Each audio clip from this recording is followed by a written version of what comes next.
dañuy gis ni ren vacances yi 13 personnes dee nañ ci benn jour fii géeju Malika yéen ñëpp yëg ngeen ko 13 personnes ci benn jour ñu ne ñun bu ñu toogee di seetaan suñu rakk yi ñooy dem rek góor ñi ak jigéen ñi kon ñeneen dañuy deewaat comme que nag xale yi mënuñu leen takk mënuñu leen tamit dóor ndax loolu yëfu sauvage la lenn lañ mën a def à travers sport bu ñu nekk ñu ñaan suñu mbokk kër ci yële toog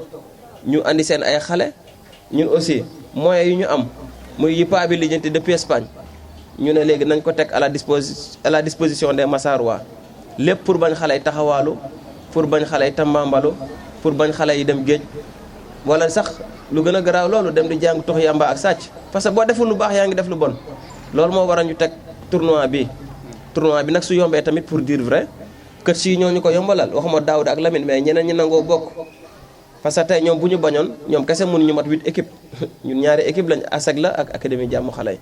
kon loolu moo waral tey ñu teg ko. di am mbégte nag di am mbégte bu mag mbégte bi maam mooy c'est parce que dama fekk ay jeunes des filles et jeunes yéenay l'avenir de ce pays. Africa Camina caminar en espagnol mooy marché dox kooku cri de cœur la maanaam rébellion la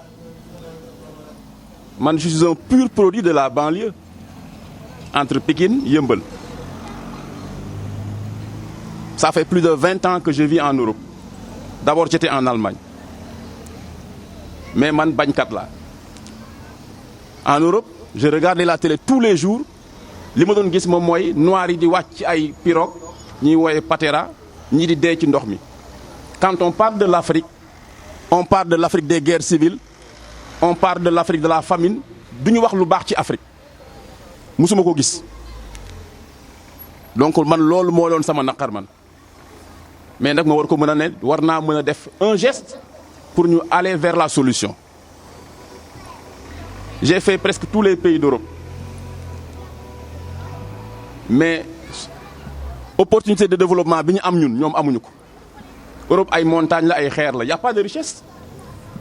y a pas de richesse donc loolu mooy wane ne richesse du moom mooy def développement richesse bi dëgg yéen la ce sont les ressources humaines il faut que loolu mu leer gis nga yéen jeunesse bii toog fii xale yu jigéen ñi parce que moi j'ai dit il faut qu'on protège nos filles il faut qu'on vous protège man éducation laa gëm mais éducation bi ànd ak santé loolu moo indi Africa Camina cri de rébellion cri de cœur parce que effectivement je collaborais avec ay ONG yu mag yoo xam ne dañ am na ñoo xam ne dañu ma bëggoon confier sax seen département Afrique pour ma gérer ko ma bañ ma ne leen damay créer sama propre ONG une ONG créée par un Africain dirigée par un Africain ci loolu laa nekkoon mais le chemin est dur hein parce que ONG yi ils ont fait 120 ans ñenn ñi 90 ans ñenn ñi 60 ans donc ça veut dire quoi ça veut dire que fi mu ñëwee ak yéen moom mooy richesse bi ci yéen la potentiel humain bi la mais dañ koy juste ñu organiser ko il faut que nos enfants qu'on les forme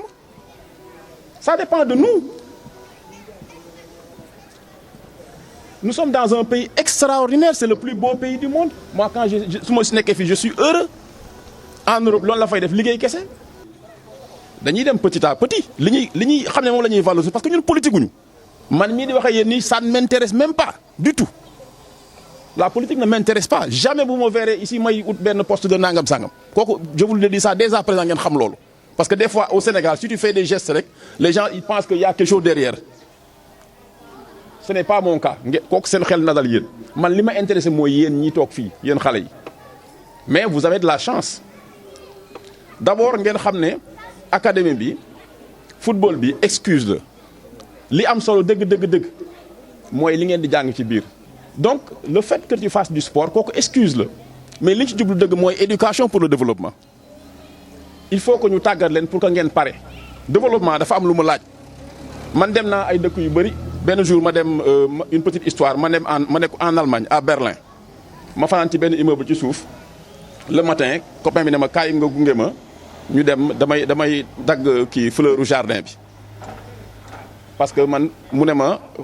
appartement dañ ko abal ma ne ko ah bon mu ne ko ah d'accord naa la accompagner dimanche matin donc ñaari gratte-ciel la woon nii ci diggante bi am benn jardin public ñu dem ma koy jàppale muy dagg ba ci yàgg am benn paa bu nekkoon foofu sëgg benn paa tubaab sol benn kilo di dagg aussi fleur yi moom moo ñu fa jiitu sax après mu présenté ma paa bi tubaab bi ne ma kii mooy propriétaire u ñaari gratte-ciel yi moo ko moom après ñu waxtaan en anglais ma ne ko donc maa ngi doog a comprendre yéen lan moo tax ngeen raw ñu les gens sont modestes liggéey rek ñàkk a jëriñoo loolu moo fi nekk mais il faut que ñu former suñu jeunesse bi il faut ñu tàggat leen